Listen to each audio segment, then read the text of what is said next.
What's going on, YouTube? It's your boy Awkward Anime AJ here with y'all to talk about the most recent chapter of One Piece, chapter 981. If you have not read the most recent chapter, chapter 981, this is a spoiler warning. You will be spoiled in this video. Alright, so chapter 981, man, let's talk about it. Marco the Phoenix has arrived on the scene. I don't even think y'all understand. This has been years in the making for me. Ever since Nekomamushi mentioned that he would be seeking out Marco back in Zou, I've been waiting for this exact moment. And the way that he arrived was spectacular. I couldn't really have asked for anything better, man. I loved it.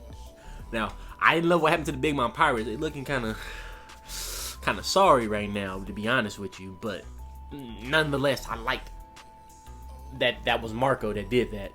With the arrival of Marco, Nekomamushi, and Izo, which is actually something I didn't catch in my actual chapter live reaction. If you go and watch, I didn't even spot Izo until I actually reread the chapter, and somebody actually commented on my video and said that Izo was in the chapter.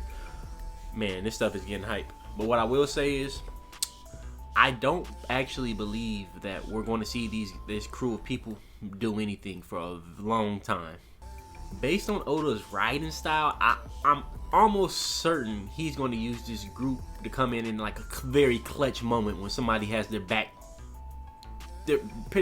Basically, somebody or a group of people are in the corner, in the bind. He's going to use one of these three or all these three to come in and save the day. I could see a scene where, like, let's say Nami's group or Sanji's group or just another group is, like, say cornered by like King or something, and it looks like they're about to get struck by him, and then next you know Marco comes in with a flying kick, and then we're getting King versus Marco.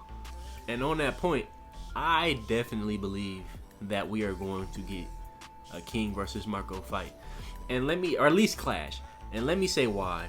I think the parallels are just there. First of all, of course, the easy one, the two right-hand commanders of Yonko, or former Yonko, that former Yonko being Whitebeard and that current Yonko being Kaido. They're both, I guess you say, Zoans, and they're like they both can fly, you know. I don't get it. Also, another parallel that I noticed in this chapter is the way in which they disposed of the Big Mom Pirates. They did it the exact same way. So I say all this to say, there is no way that we do not get an interaction between those two. It's just, there's no way. I don't know if Oda is going to give us an actual fight. And if so, I'm going to be honest, I don't see Marco winning. And the main reason for that is Oda likes to nerf strong people that come to our side. I think the prime example of this would be Nico Robin. Nico Robin in the Alabasta arc / saga was nasty. Like, she was like, oh my god, like I remember thinking to myself at the time, like, how can anybody on our crew even really beat her? And then as soon as she gets on the crew, she's, you know, fairly mediocre. It's very, very underwhelming, to be honest with you, from a fighting standpoint, I would say. Of course, the character Nico Robin is a very good character.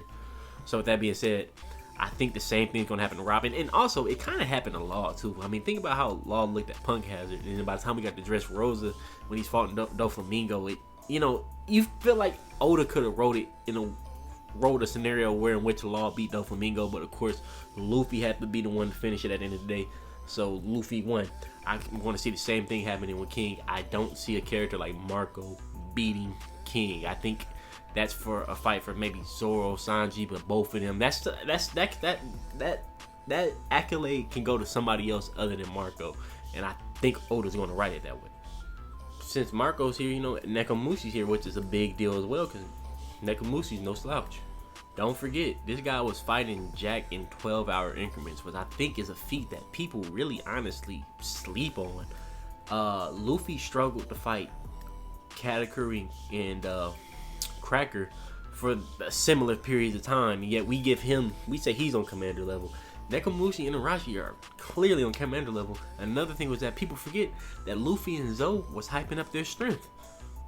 So I think the obvious thing with that is going to be Nekomamushi and Arashi are somehow going to meet up with each other, and they're going to face Jack again, and they're going to go into the Sulong forms. If that happens, I don't see them, like, I see them getting rid of Jack, no problem. I think the two of them, without the Sulong forms, if they double team him, they should definitely be able to beat him, in my mind, based on that they were able to individually fight him for 12-hour increments. So they go Sulong for him, which we seen Carrot do the same thing, and she got a lot stronger. Then yeah, that shouldn't be a problem, but it's going to be hype nonetheless.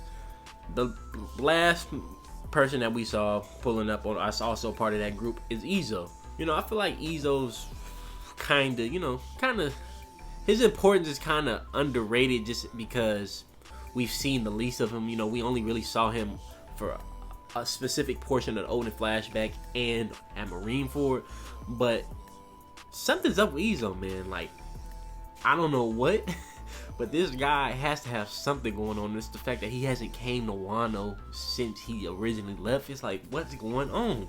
So yeah, I'm very intrigued on his interactions with the other Red Scabbards we're going to be, and especially with his sister or slash brother. I'm gonna say sister to be politically correct, Kiku. How those interactions are going to be, and how Izo is going to stack up to them. From a power standpoint, I think he's probably going to be just as strong as Kiku. I think it would technically make more sense if he was stronger than him, personally, just because he's a Whitebeard commander. But hey, you know, it is what it is. I know how Oda's going to write it. But yeah, it's going to be dope to see those interactions with each other. I can't wait, man. Marco the Phoenix is here, y'all. It's about time. But like I said, it's going to take some time before we get a whole bunch of stuff with him. I'm calling it right now. We've seen him just now. We might get one more appearance from him within the next 30 chapters. I would not be surprised. But yeah, video on the recent events in this most current chapter. It's your boy AJ. Like, comment, subscribe. I'm out.